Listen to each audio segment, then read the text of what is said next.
خون کا ذکر آیا کہ دم یعنی خون منع ہے. کون سا خون منع ہے؟ بہتا ہوا خون. حرام جانور تو حرام ہے، حلال جانور کو جو ذبح کیا جائے تو دم مسفوحہ ایک مرتبہ سورہ انعام میں فرمایا، بقیہ جگہ دم خون کا لفظ ہے، اور دم مسفوحہ بہتا ہوا خون سورہ انعام میں ذکر آیا. اس سے مراد ہے کہ بقیہ مقامات پر جب دم کا لفظ آیا کہ حرام ہے خون کا معاملہ، تو وہ حلال جانور کا بہتا ہوا خون ذبح کے وقت جو بہتا ہے وہ بھی حرام. اس کو کہتے ہیں قرآن پاک اپنے ایک حصے کی دوسرے حصے کے ذریعے وضاحت فرماتا ہے. دوسرا ذریعہ نبی اکرم صلی اللہ علیہ وآلہ وسلم کا اپنا عمل یعنی سنت اور احادیث مبارکہ میں قرآن حکیم کی مضامین کی وضاحت. جیسے کہ یہاں پر الفاظ آئے ثم ان علینا بیانہ، پھر اس کا بیان بھی ہمارے ذمے. اللہ نے قرآن حکیم کے الفاظ عطا فرمائے، یہ تو ٹیکسٹ ہے. قرآن کا بیان ٹیکسٹ کے علاوہ کچھ ہوگا نا، وضاحت. اللہ نے کہا کہ قرآن بھی ہم دیں گے، بیان بھی ہم دیں گے. تو قرآن حضور کی زبان سے ملا، اس کا بیان بھی حضور کی زبان سے ملا، جس کو آپ اور ہم سنت اور حدیث رسول کہتے ہیں صلی اللہ علیہ وآلہ وسلم. یہاں حفاظت قرآن کا بھی ذکر آ گیا اور وضاحت قرآن کا ذکر بھی آ گیا. وہ اللہ عطا فرمائے گا. قرآن میں بھی کچھ وضاحتیں اور اللہ کے رسول کی سنت اور حدیث میں صلی اللہ علیہ وآلہ وسلم ہمیں قرآن حکیم کی وضاحت ملتی ہے. چنانچہ اسی طرح سورۃ النحل کی آیت نمبر 44 میں اللہ تعالیٰ نے فرمایا وَأَنزَلْنَا إِلَيْكَ الذِّكْرَ لِتُبَيِّنَ لِلنَّاسِ مَا نُزِّلَ إِلَيْهِمْ وَلَعَلَّهُمْ يَتَفَكَّرُونَ. اور ہم نے آپ صلی اللہ علیہ وآلہ وسلم پر یہ کتاب نازل کی ہے تاکہ آپ صلی اللہ علیہ وآلہ وسلم لوگوں کے لیے واضح کریں جو ان کی طرف نازل کیا گیا ہے، اور تاکہ وہ غور کریں. آپ پر نازل کیا ہے نبی صلی اللہ علیہ وسلم. اللہ چاہتا ہر انسان اور ہر مسلمان کے گھر میں 1 یا 10 کاپیز آ جاتی. اللہ علی کل شیء قدیر ہے. نہیں، آپ پر نازل کیا، آپ بیان فرمائیں گے، آپ واضح کریں گے. تو قرآن کی وضاحت حضور نے کرنی صلی اللہ علیہ وسلم، مگر قرآن حکیم کی وضاحت اللہ نے حضور کو عطا فرمائی صلی اللہ علیہ وسلم. اس سے یہ نقطہ بھی جانیں کہ قرآن کی وحی بھی حضور پر آئی اور قرآن کے علاوہ بھی حضور پر وحی آئی، جس کو عام طور پر ہم سنت و حدیث رسول کہتے ہیں صلی اللہ علیہ وآلہ وسلم. اسی طرح ایک اور اہم نقطہ، سورت کا نام القیامہ ہے نا، تو یہ جو الفاظ قرآن کی حفاظت کا ذکر آیا، اس کا موضوع سے تعلق بڑا قیمتی نقطہ ایک سامنے آ رہا ہے. جو اللہ سبحانہ وتعالی وحی کے الفاظ کو فضا میں تحلیل ہونے کے بعد نبی اکرم صلی اللہ علیہ وآلہ وسلم کے سینے میں محفوظ فرما کر آپ صلی اللہ علیہ وآلہ وسلم کی زبان مبارک سے جاری کرا سکتا ہے، وہ مرنے کے بعد انسان کو دوبارہ زندہ کرنے پر قادر ہے، اور اس کے منہ سے نکلے ہر قول اور اس کی ذات سے صادر ہونے والے ہر عمل کو بھی جمع کر رہا ہے. اور ایک وقت آئے گا کہ یہ سب کچھ انسان کے سامنے پیش کر دیا جائے گا. بات واضح ہوئی؟ اللہ تعالیٰ نے جبریل امین علیہ السلام کے ذریعے نبی اکرم علیہ السلام کے قلب اطہر پر قرآن پاک نازل فرمایا، آپ کے سینے اطہر میں محفوظ فرما دیا، آپ کی زبان مبارک سے جاری ہوا، صحابہ کرام نے سنا، جمع کیا، حفظ کیا، لکھ بھی لیا، آج امت کے پاس محفوظ موجود ہے. وہ اللہ اسی طرح قادر ہے، سارے انسان ان کو دوبارہ زندگی دینے پر قادر، اور ان کے اقوال ہوں، ان کے اعمال ہوں، اللہ ان کو جمع کرنے پر قادر. اور ایک وقت آئے گا سب اللہ تعالیٰ پیش کر دے گا. دعا کرنی چاہیے، اللہم حاسبنا حسابا یسیرا، اے اللہ ہم سب کے حساب کو آسان فرما.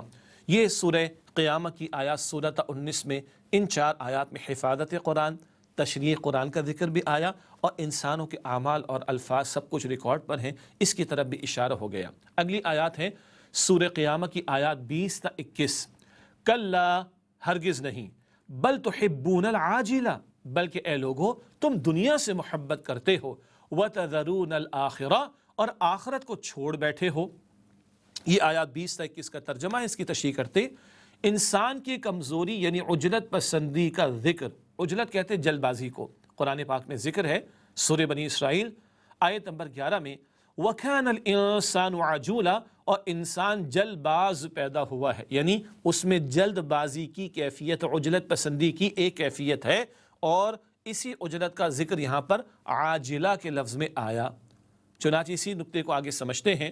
عجلت پسندی کے نتائج نقصان دہ ہوتے، کہتے ہیں نا ہمارے جلدی کا کام شیطان کا ہوتا ہے، بہت سارے کام جلد بازی سے بگڑ بھی جاتے ہیں، گھر میں بھی، آفس میں بھی، دوستوں میں بھی، ایسے ہی ہے نا. البتہ اس جلد بازی کو اور آگے بڑھائیے. اسی کی مکروہ ترین شکل حب عاجلہ یعنی دنیا پرستی ہے، دنیا نظر آ رہی، اس کا نفع نقصان نظر آ رہا ہے، اس کی راحت تکلیف نظر آ رہی، اس کا عروج و زوال نظر آ رہا ہے، اسی میں اکثریت کھو جاتی ہے۔ انسانوں کی اکثریت حب عاجلہ میں مبتلا ہو کر اللہ اور آخرت کو بھلا دیتی ہے، اور یہی دنیا مقصود اور مطلوب بن جاتی ہے، اسی میں بندہ کھو جاتا ہے۔ یہاں تک کہ کیا معاملہ آ جاتا ہے، یہاں تک کہ معاملہ آ جاتا ہے الہاکم التکاثر حتی زرتم المقابر، اس کثرت کی خواہش نے تمہیں غفلت میں مبتلا کر دیا، لگے رہے اسی میں، حتی زرتم المقابر، یہاں تک کہ تم نے قبر جا دیکھی، کچھ لے کر تو نہیں گئے۔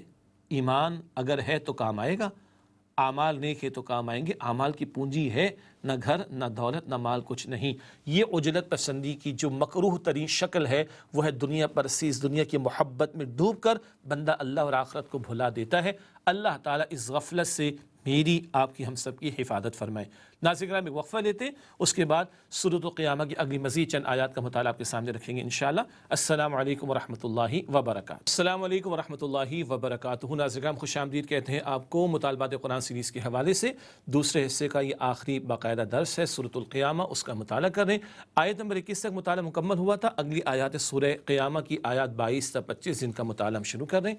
اعوذ باللہ من الشیطان الرجیم، بسم اللہ الرحمن الرحیم۔ وجوہ یومئذ ناظرہ، حالانکہ اس دن کچھ چہرے ہوں گے، الی ربہا ناظرہ، اور اپنے پروردگار کی طرف دیکھتے ہوں گے، ووجوہ یومئذ باسرہ، اور کچھ چہرے اس دن اداس ہوں گے، تظن ان یفعل بہا فاقرہ، خیال کریں گے کہ ان پر کمر توڑ مصیبت واقع ہونے کو ہے۔ یہ سورہ قیامہ کی آیات 22 سے 25 کا ترجمہ، قیامت کے دن کے نقشے اور چہروں کی کیفیات اس مقام پر بیان کی جا رہی ہیں۔ آئیے ان آیات کی تشریح کی طرف چلتے ہیں۔ پہلا نقطہ تشریح کے حوالے سے، میدان حشر میں اعمال کے نتائج چہروں پر ظاہر ہوں گے، اعمال کے نتائج چہروں پر ظاہر ہوں گے۔ دنیا میں اسکولوں میں بچوں کا رزلٹ اناؤنس ہوتا ہے، اناؤنسمنٹ سے پہلے کچھ کے چہرے کچھ بتا دیتے ہیں کہ پاس ہونے والے ہیں، کچھ کے چہرے بتا دیتے ہیں فیل ہونے والے ہیں۔ دنیا میں ایک سال کی پرفارمنس کے اثرات و نتائج چہروں پر نظر آتے ہیں۔ قیامت کا دن ہوگا، حشر کا میدان ہوگا، زندگی بھر کے اعمال کے نتائج چہروں پر ظاہر ہو جائیں گے۔ اعلیٰ نصب العین کے لیے زندگی بسر کرنے والوں کے چہرے تر و تازہ ہوں گے۔ وہ اعلیٰ نصب العین کیا ہے؟ دنیا عارضی فانی چند روزہ ہے، نفس کا غلام نہیں بننا، اللہ کا بندہ بننا ہے، اور آخرت کی زندگی کی کامیابی حاصل کرنی ہے۔ اس اعلیٰ نصب العین کے لیے جنہوں نے زندگی بسر کی، ان کے چہرے تر و تازہ ہوں گے، روشن ہوں گے، نورانی ہوں گے۔ اللہ تعالیٰ مجھے آپ کو ہم سب کو ایسے ہی چہرے عطا فرمائے۔ اسی کے ساتھ ساتھ اپنے رب کی طرف دیکھتے ہوں گے، اپنے رب کا دیدار کرتے ہوں گے۔ یہ الفاظ ترجمے میں بھی آئے ہیں۔ اللہ تعالیٰ مجھے اور آپ کو ہم سب کو اپنا دیدار نصیب فرمائے۔ نبی مکرم صلی اللہ علیہ وسلم صحابہ کرام رضی اللہ تعالی عنہم اجمعین کے ساتھ تشریف فرما، حضور علیہ السلام کے سامنے آپ نے دیکھا کہ چودھری کا چاند نکلا ہوا، آپ نے سمجھایا صحابہ کرام کو اور پوچھا دیکھتے ہو؟ اس کے دیکھنے میں کوئی رکاوٹ بالکل نہیں، ایسے اپنے رب کا دیدار کرو گے۔ اللہ تعالیٰ مجھے اور آپ کو ہم سب کو اپنا دیدار عطا فرمائے۔ یہ تو اعلیٰ نصب العین کے لیے زندگی گزارنے والوں کے چہرے تر و تازہ ہوں گے اس کا بیان، اور رب کا دیدار ان کو میسر آئے گا اس کا ذکر ہوا۔ اس کے برعکس معاملہ کیا ہے؟ غفلت میں پڑے رہنے والوں کے چہرے انتہائی اداس اور گرد آلود ہوں گے، ان چہروں پر اداسی ہوگی، گرد چھائی ہوئی ہوگی، اور آگے دیگر مقامات پر قرآن کریم بیان فرماتا ہے خوف اور دہشت کی کیفیت ان کے چہروں پر ہوگی، اور معاملہ کیا ہوگا؟ وہ خیال کریں گے ان پر کمر توڑ مصیبت واقع ہونے کو ہے، چہرے بجھے ہوئے ہوں گے۔ یہ کون؟ دنیا میں ایمان نہ لانے والے، اللہ اور اللہ کے رسول علیہ السلام کے تقاضوں پر عمل نہ کرنے والے، آخرت کو فراموش کر دینے والے، دنیا کے غلام بن جانے والے، آخرت کو بھلا دینے والے، ان کے چہرے انتہائی اداس اور گرد آلود ہوں گے۔ اللہ تعالیٰ مجھے اور آپ کو اس برے انجام سے محفوظ فرمائے۔ یہ کل کی کیفیات اور نتائج کا چہروں پر اثر اندازی کرنا اور اثر چہروں پر نظر آنا، اس کا تذکرہ ہمارے سامنے ان آیات کی روشنی میں آیا۔ اگلی آیات ہیں سورہ قیامہ کی آیات 26 تا 30۔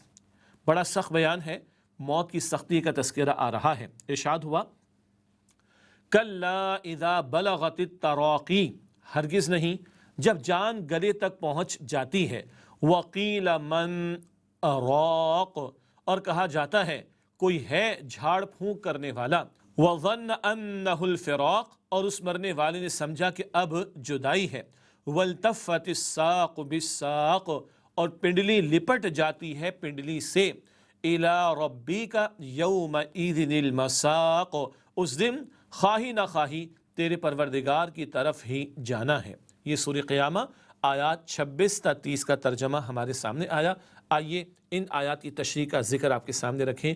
موت قیامت صغریٰ ہے، ایک قیامت پورے عالم پر واقع ہوگی نا، آسمان پھٹ جائے گا، سبحان اللہ، اللہ اکبر۔ سورہ انفطار میں ہم پڑھتے ہیں اذا السماء انفطرت واذا الکواکب انتثرت واذا البحار فجرت واذا القبور بعثرت، آسمان پھٹ جائے گا اور ستارے جھڑ پڑیں گے اور سمندر ابل پڑیں گے اور قبریں کھول دی جائیں گی۔ یہ پورے عالم پر قیامت کا معاملہ۔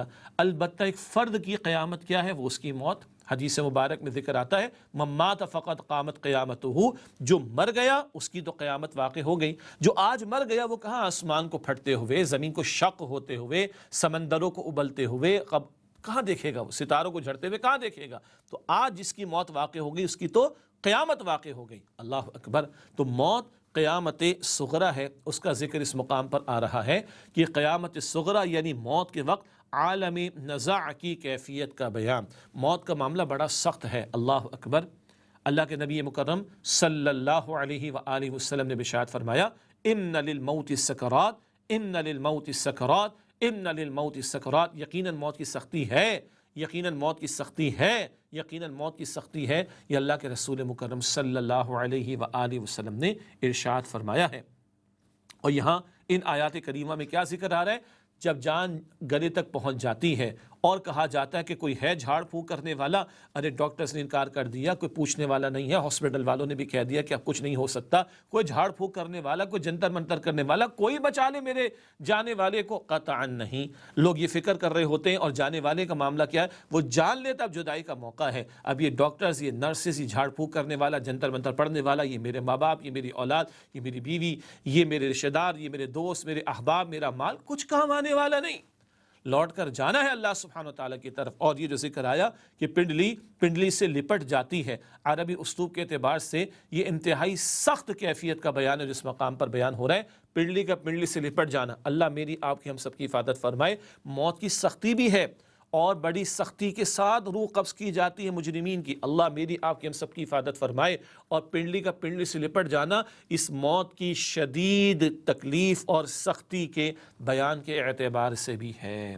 جانے والے کو سمجھ آ جاتی ہے اب مجھے جانا ہوگا، اب مجھے لوٹنا ہے اللہ کی طرف، ہاں، اور اس دن چاہے نہ چاہے، خواہی نہ خواہی پروردگار ہی کی طرف جانا ہے۔ یہی تو وجہ ہے کسی کے انتقال کی خبر سنتے ہم کیا پڑھتے ہیں؟ انا للہ و انا الیہ راجعون، بے شک ہم بھی اللہ سبحانہ وتعالیٰ کے ہیں اور ہمیں بھی لوٹ کر اللہ سبحانہ وتعالیٰ کی طرف جانا ہے۔ اللہ تعالیٰ مجھے اور آپ کو موت کا یقین عطا فرمائے۔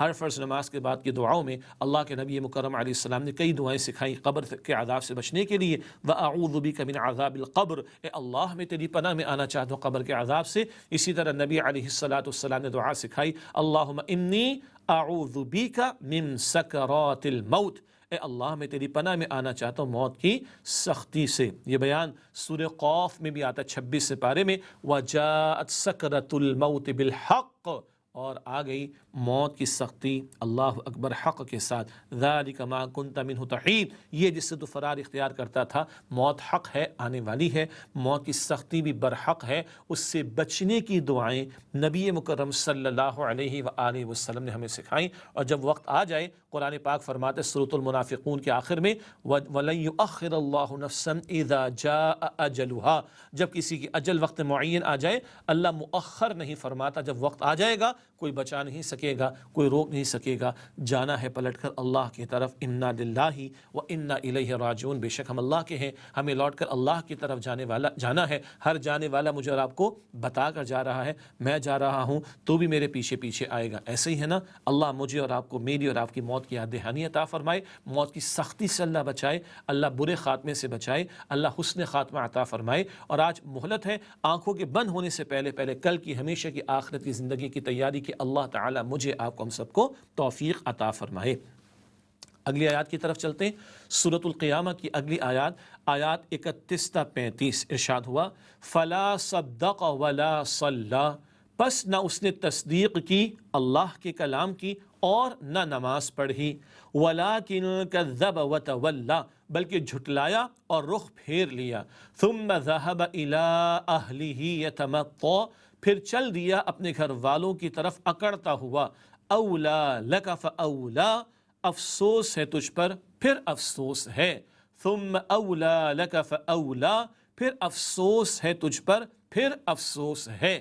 یہ سورہ قیامہ کی آیات 31 تا 35 کا تذکرہ ہو رہا ہے۔ ترجمہ ہمارے سامنے آیا، انکار کرنے والے کا تذکرہ، تصدیق نہ کرنے والے کا تذکرہ، نماز ادا نہ کرنے والے کا تذکرہ، جھٹلانے والے اور رخ پھیر لینے والے کا بیان اس مقام پر آ رہا ہے۔ آئیے ان آیات کی تشریح کی طرف چلتے ہیں۔ آخرت کو جھٹلانے والے ایک متکبر انسان کے طرز عمل کا نقشہ، آخرت کو بھلانے والا اس کا طرز عمل کیا ہوتا ہے، یہ بیان اس مقام پر آ رہا ہے۔ اکثر مفسرین نے ابو جہل کا یہاں ذکر کیا، اس کا نام تو عامر بن ہشام تھا، اس کی کنیت ابو جہل، اور یہ بھی یاد رکھیے گا ابو جہل کی پہلے کنیت تھی ابو الحکم، حکمت والا، a person of wisdom۔ قریش کی پارلیمنٹ تھی دار الندوہ، اس میں فیصلے کرتا تھا، چیف تھا وہاں کا، لیکن جب وحی کے مقابلے میں کھڑا ہوا، نبی مکرم صلی اللہ علیہ وسلم کی دعوت کو رد کر دیا تو ابو جہل قرار پایا۔ البتہ قرآن کریم نام نہیں لیتا، قرآن کریم ایک طرز عمل کو بیان کرتا ہے، پھر ہر کوئی دیکھ لے وہ کہاں کھڑا ہے۔ تو یہاں آخرت کو جھٹلانے والے ایک متکبر انسان کے طرز عمل کا نقشہ ہے جو قرآن کریم پیش کر رہا ہے۔ یہاں پر لفظ آیا صدقہ، آئیے اس کو بھی تھوڑا جانیں۔ تصدیق کا لفظ ہے، مراد ایمان لانا۔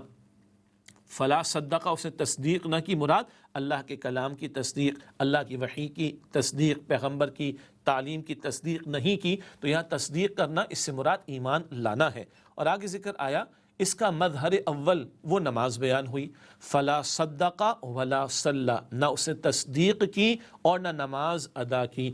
گویا اگر واقعتاً ایمان ہے اور تصدیق کر رکھی ہے تو اول اظہار کس چیز سے ہوگا؟ نماز سے۔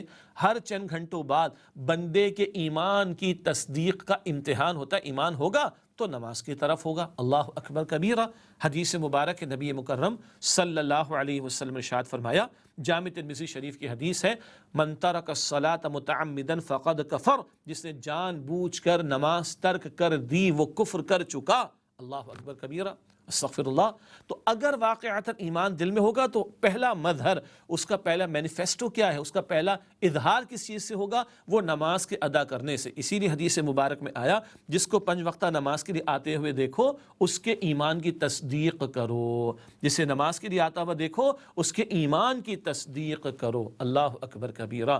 نماز ہے تو ایمان ہے۔ حدیث مسلم شریف میں اللہ کے نبی صلی اللہ علیہ وسلم نے فرمایا، بندے کے اسلام اور کفر کے درمیان نماز کا فصل ہے۔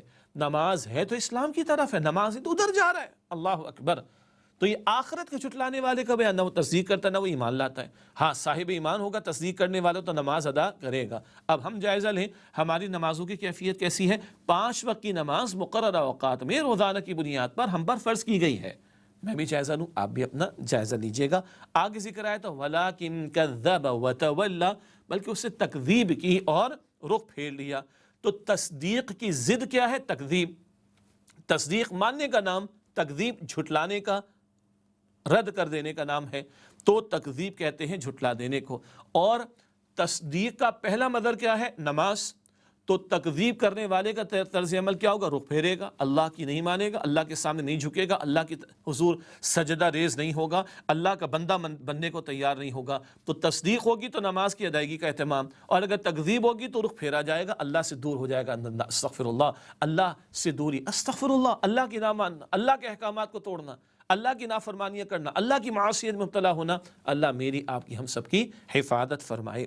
آگے ذکر یہ آیا کہ ثم ذهب الى اهله يتمطى، پھر وہ اکڑتا ہوا اپنے گھر والوں کی طرف گئے۔ دنیا پرست ہوگا نا تو تکبر بھی کرے گا، ذرا 4 پیسے آ جائیں گے سینہ تان کر چلے گا، اکڑ بھی آ جائے گی۔ ہاں کپڑوں سے اس کا اظہار ہوگا، گفتگو سے اظہار ہوگا، ایکسپریشن سے اظہار ہوگا، چال ڈھال سے اظہار ہوگا، گیجٹ سے اظہار ہوگا، گاڑی کے بریک زور سے لگانے سے اظہار ہوگا، چہرے کے تاثرات سے اظہار ہوگا، اکڑ دکھائے گا۔ کون؟ متکبر۔ حدیث مبارک میں آتا ہے جس کے دل میں رائی کے دانے کے برابر بھی تکبر ہوگا جنت میں داخل نہیں ہوگا۔ استغفر اللہ۔ جس کے دل میں رائی کے دانے کے برابر بھی تکبر ہوگا وہ جنت میں داخل نہ ہوگا۔ حدیث مبارک میں یہ بھی آیا جو سلام میں پہل کرتا ہے وہ تکبر سے بچا لیا جاتا ہے۔ سبحان اللہ۔ جو سلام میں پہل کرتا ہے وہ تکبر سے بچا لیا جاتا ہے۔ گویا آپ اور میں چیک کرنا چاہیں کہ ہمیں تکبر ہے کہ نہیں، تو ہم دیکھیں کہ ہم چھوٹوں کو بھی، ہاں گھر والوں کو بھی، ہاں اپنے سبارڈینیٹس کو بھی، ہاں ہم سے غریب لوگوں کو بھی سلام کرتے ہیں یا نہیں۔ اب تکبر کرنے والوں کے لیے کیا سخت وعید اور ڈراوا یہاں پر آیا۔ اولا کا لفظ آیا۔ اولا کا لفظ کیا ہے؟ یہ ویل کی مؤنث ہے۔ ویل کا لفظ ہے نا ذہن میں؟ فویل للمصلین سورہ ماعون میں، ویل لکل ہمزۃ لمزہ آخری پارے میں، اور ویل للمطففین سورہ مطففین آخری پارے میں۔ تو اولا یہ ویل کی مؤنث ہے، اس کے معنی تباہی بربادی۔ اولا ویل کی مؤنث، اس کا معنی تباہی بربادی۔ اور جہنم کے ایک وادی کا نام بھی ویل ہے جس میں اتنا شدید عذاب ہوگا کہ جہنم کا باقی حصہ اس سے پناہ مانگے گا۔ استغفر اللہ۔ جہنم کا وہ حصہ جس کا عذاب اتنا شدید ہے کہ جہنم کا بقیہ حصہ خود اس سے پناہ مانگے گا، وہ ویل ہے۔ اور یہاں ویل کن کے لیے؟ تصدیق نہ کرنے والے، نماز ادا نہ کرنے والے، بلکہ جھٹلا کر رخ پھیر لینے والے، اکڑنے والے، ان کے لیے تباہی ہے، تباہی اور بربادی ان کے لیے ہے۔ یہ متکبرین کا، تصدیق نہ کرنے والوں کا، نماز ادا نہ کرنے والوں کا، تکذیب کرنے والوں کا، رخ پھیر لینے والوں کا برا انجام اس مقام پر بیان ہوا۔ اللہ تعالیٰ مجھے اور آپ کو، ہم سب کو تکبر سے بچائے، تصدیق اور نماز کی کیفیت میں اور آگے، اور نماز کی پابندی میں اور آگے بڑھنے کی توفیق عطا فرمائے، اور اللہ تعالیٰ ہم سب کو جہنم کی آگ سے محفوظ فرمائے۔ ناظرین کرام، ایک وقفہ لیتے ہیں، اس کے بعد اگلی آخری آیات جو سورہ قیامت کی ہیں انشاءاللہ ان کا مطالعہ آپ کے سامنے رکھیں گے۔ السلام علیکم ورحمۃ اللہ وبرکاتہ۔ السلام علیکم ورحمۃ اللہ وبرکاتہ۔ ناظرین کرام، خوش آمدید کہتے ہیں آپ کو۔ مطالبات قرآن سیریز کا سلسلہ جاری، اور دوسرے حصے کا آخری درس سورۃ القیامہ، اس کی تکمیل ہوا چاہتی ہے۔ آئیے اب سورۃ القیامہ کی آخری آیات 36 سے 40 کا مطالعہ کریں۔ اعوذ باللہ من الشیطان الرجیم، بسم اللہ الرحمن الرحیم۔ ایحسب الانسان ان یترک سدی، کیا انسان خیال کرتا ہے کہ یوں ہی چھوڑ دیا جائے گا؟ الم یک نطفۃ من منی یمنی، کیا وہ منی کا ایک قطرہ نہ تھا جو رحم میں ڈالا جاتا ہے؟ ثم کان علقۃ فخلق فسوی، پھر وہ ہو گیا جونک کی مانند چپکا ہوا تو اسے بنایا اور سنوارا۔ فجعل منہ الزوجین الذکر والانثی، پھر اس سے دو جوڑے بنائے یعنی مرد اور عورت۔ الیس ذلک بقادر علی ان یحیی الموتی، کیا اس کو اس بات پر قدرت نہیں کہ مردوں کو زندہ کر سکے؟ یہ سورۃ القیامہ کی آخری آیات 36 سے 40 کا تذکرہ اور انسانوں کے بارے میں ذکر کہ انہیں پیدا کیا گیا ہے، اور جس رب نے انہیں پہلی مرتبہ بنایا وہ رب ان کو دوبارہ پیدا کرنے پر بھی قادر ہے۔ پھر قیامت کی طرف اشارہ، ریزریکشن کی طرف، بعث بعد الموت، مرنے کے بعد دوبارہ زندگی کا ذکر ان آخری آیات میں ہمارے سامنے آ رہا ہے۔ اب آئیے ان آیات کی مختصر تشریح آپ کے سامنے رکھتے ہیں۔ اس حوالے سے پہلا نقطہ، آخر میں اسی مضمون کا بیان جس سے سورت کی ابتدا ہوئی تھی۔ ابتدا میں بھی اللہ تعالیٰ نے کچھ قسموں کا تذکرہ فرمایا، اور انسان کو پیدا کرنے کا ذکر اور دوبارہ پیدا کرنے کا ذکر فرمایا، اور اس کے پور پور کو درست کر دینے کا ذکر فرمایا۔ اول اور آخر میں ایک ہی موضوع سورۃ القیامہ میں مرنے کے بعد دوبارہ زندگی کے حوالے سے ہمارے سامنے آ رہا ہے۔ ایک اور اہم بات آئی، انسان بے قید نہیں چھوڑ دیا گیا بلکہ اس کا محاسبہ ہوگا۔ سوال کیا گیا آیت نمبر 36 میں، کیا انسان سمجھتے اس کو یوں ہی بیکار پیدا کیا گیا، یوں ہی چھوڑ دیا جائے گا؟ قطعاً نہیں۔ سورۃ المؤمنون آیت نمبر 115، اس کا حوالہ پہلے بھی سورہ آل عمران کے درس میں آ چکا ہے۔ افحسبتم انما خلقناکم عبثا وانکم الینا لا ترجعون، کیا تم یہ خیال کرتے ہو کہ ہم نے تم کو بے مقصد پیدا کیا ہے اور یہ کہ تم ہماری طرف لوٹ کر نہیں آؤ گے؟ سوال ہی پیدا نہیں ہوتا۔ آگے ذکر ہے اسی سورۃ مومنون کے آگے آیت نمبر 116 میں، فتعال اللہ الملک الحق، بس اللہ جو حقیقی بادشاہ ہے اس کی شان اس سے بہت بلند ہے کہ وہ بیکار کسی شے کو پیدا کرے۔ تو انسان بیکار نہیں پیدا کیا گیا، با مقصد پیدا کیا گیا، اور کل اس کا محاسبہ ہوگا، کل اس کا حساب کتاب ہوگا۔ اللہ میرے آپ کے ہم سب کے حساب کو آسان فرمائے۔ ایک اور اہم نقطہ، اللہ سبحانہ وتعالیٰ انسان کی تخلیق کو گندے پانی کی بوند سے تکمیل تک درجہ بدرجہ پہنچاتا ہے۔ کہتے ہوئے جھجک تو آتی ہے، لیکن اللہ بیان فرما رہا ہے انسان اپنی اوقات کو ایک انداز سے دیکھ لے، ایک معمولی قطرہ، وہ بھی ناپاک، جسم سے خارج ہو تو غسل واجب ہو جاتا ہے جی، ایک ناپاک قطرہ، اس کی ایک معمولی جز سے انسان کی تخلیق کا عمل شروع ہوتا ہے اللہ کے حکم سے رحم مادر میں، اور درجہ بدرجہ وہ پایہ تکمیل کو پہنچتا ہے۔ اب ایمبریولوجی کی یہ فیلڈ کہ جہاں تخلیق انسانی کے مراحل کا ذکر ہوتا ہے، قرآن پاک نے اشارے کیے، اور بڑے بڑے ایسے حضرات جو ایمبریولوجی کی فیلڈ کے ماہرین گزرے، وہ دنگ رہ گئے کہ 14 صدیوں پہلے یہ کسی انسان کا کلام نہیں، یہ خالق کائنات کا کلام ہے۔ نطفہ، علقہ، مضغہ، عظامہ، لحمہ، سورۃ المؤمنون میں، سورۃ الانبیاء میں ذکر ہمارے سامنے آتا ہے۔ بہرحال ایک معمولی قطرہ، اس کا معمولی جز، اس سے انسان کی تخلیق کا عمل شروع ہوتا ہے، اور اللہ پائے تکمیل کو درجہ بدرجہ پہنچاتا ہے۔ آگے ذکر ہے اسی نقطے کے حوالے سے، وہ اللہ سبحانہ و تعالی جو نطفے سے مرد اور عورت کی تخلیق کرتا ہے، کیا وہ انسان کی دوبارہ تخلیق پر قادر نہیں؟ کیا جواب ہوگا میرا اور آپ کا؟ بالکل اللہ سبحانہ و تعالیٰ قادر ہے۔ یہ بالکل آخری آیت میں ذکر آیا تھا، الیس ذالک بقادر علی ان یحیی الموتى، کیا وہ اللہ اس بات پر قادر نہیں کہ مردے کو دوبارہ زندگی دے؟ ہم جواباً کہیں گے بلا، یقیناً اللہ سبحانہ و تعالیٰ اس بات پر قادر ہے۔